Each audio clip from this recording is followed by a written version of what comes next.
നമസ്കാരം, ജന്മഭൂമിയിലേക്ക് സ്വാഗതം. ഇപ്പോൾ നടക്കുന്ന ലോക്സഭാ തെരഞ്ഞെടുപ്പിൽ 370 സീറ്റെങ്കിലും സ്വന്തമായി നേടുകയെന്ന BJPയുടെ ലക്ഷ്യം വെറുതെ പരാമർശിച്ച ഒരു കാര്യമല്ലെന്ന് തുറന്നു പറഞ്ഞ് വിദേശകാര്യമന്ത്രി S. ജയശങ്കർ.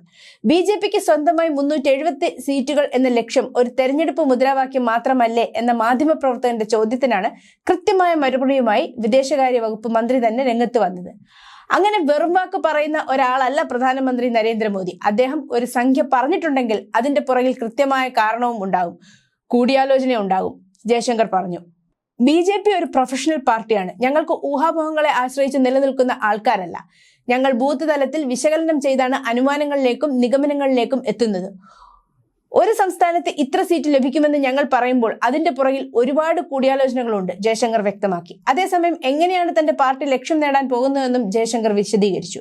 BJPക്ക് ശക്തമായ സ്വാധീനമുള്ള പല സംസ്ഥാനങ്ങളുമുണ്ട്. അവിടെ ഞങ്ങൾക്ക് ഞങ്ങളുടെ സ്ഥാനം നിലനിർത്താൻ കഴിയും. എന്നാൽ ചില സംസ്ഥാനങ്ങളിൽ ഞങ്ങൾക്ക് ഞങ്ങളുടെ സീറ്റുകൾ വർദ്ധിപ്പിക്കും. ഉദാഹരണത്തിന് പശ്ചിമ ബംഗാൾ, ഒഡീഷ, തെലങ്കാന, ആന്ധ്രാപ്രദേശ്, കേരളം, തമിഴ്നാട് എന്ന സംസ്ഥാനങ്ങളിൽ BJP തങ്ങളുടെ സീറ്റ് നില വർദ്ധിപ്പിക്കും, ജയശങ്കർ വ്യക്തമാക്കി. ഇതിൽ പല സംസ്ഥാനങ്ങളിലും BJPയുടെ ശക്തി കേന്ദ്രങ്ങൾ അല്ലാത്തതിനാൽ എങ്ങനെയാണ് നിങ്ങൾക്ക് ഈ കണക്കുകൾ പറയാൻ കഴിയുന്നതെന്ന മാധ്യമപ്രവർത്തകൻ ചോദിച്ചപ്പോൾ BJP ഒരു പ്രൊഫഷണൽ പാർട്ടിയാണെന്നായിരുന്നു ജയശങ്കറിന്റെ മറുപടി. ഞങ്ങൾ ഊഹാപോഹങ്ങളല്ല പറയുന്നതെന്നും കൃത്യമായ വിശദാംശങ്ങൾ വെച്ചാണ് സംസാരിക്കുന്നതെന്നും ജയശങ്കർ കൂട്ടിച്ചേർത്തു. 2019 ഓഗസ്റ്റിൽ തുടർച്ചയായി രണ്ടാം തവണയും മോദി സർക്കാർ വീണ്ടും തെരഞ്ഞെടുക്കപ്പെട്ട് മാസങ്ങൾക്ക് ശേഷം ജമ്മു കാശ്മീരിൽ നിന്ന് നരേന്ദ്രമോദി സർക്കാർ ആർട്ടിക്കിൾ 370 റദ്ദാക്കിയിരുന്നു.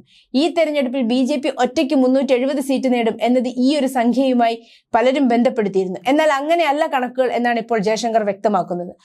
543 അംഗ ലോക്സഭയിൽ 400 സീറ്റ് നേടി BJP വരുമ്പോൾ അതൊരു ചരിത്രപരമായ നിമിഷത്തിനാണ് സാക്ഷ്യം വഹിക്കാൻ പോകുന്നത്. തുടർച്ചയായ മൂന്നാമത്തെ ഒറ്റക്കക്ഷി ഭൂരിപക്ഷവും പ്രധാനമന്ത്രി മോദിക്ക് ഹാട്രിക് വിജയവുമാകും ഈ തെരഞ്ഞെടുപ്പ് ഫലം നൽകാൻ പോകുന്നത്. ഇത് സ്വാതന്ത്ര്യാനന്തരം കോൺഗ്രസ് ജയിച്ച പ്രത്യേക സാഹചര്യം മാറ്റി നിർത്തിയാൽ രാജ്യത്തെ ആദ്യത്തേത് എന്ന് പറയാൻ സാധിക്കുന്ന ഒന്നായിരിക്കും. 7 ഘട്ടങ്ങളിലായി 2024 ലോക്സഭാ തെരഞ്ഞെടുപ്പ് ഏപ്രിൽ 19-നാണ് ആരംഭിച്ചത്. അവസാനഘട്ട വോട്ടെടുപ്പ് ജൂൺ 1-നാണ് ഷെഡ്യൂൾ ചെയ്യപ്പെട്ടിട്ടുള്ളത്. വോട്ടെണ്ണൽ ജൂൺ 4-ന് നടക്കും. News desk, Janmabhumi.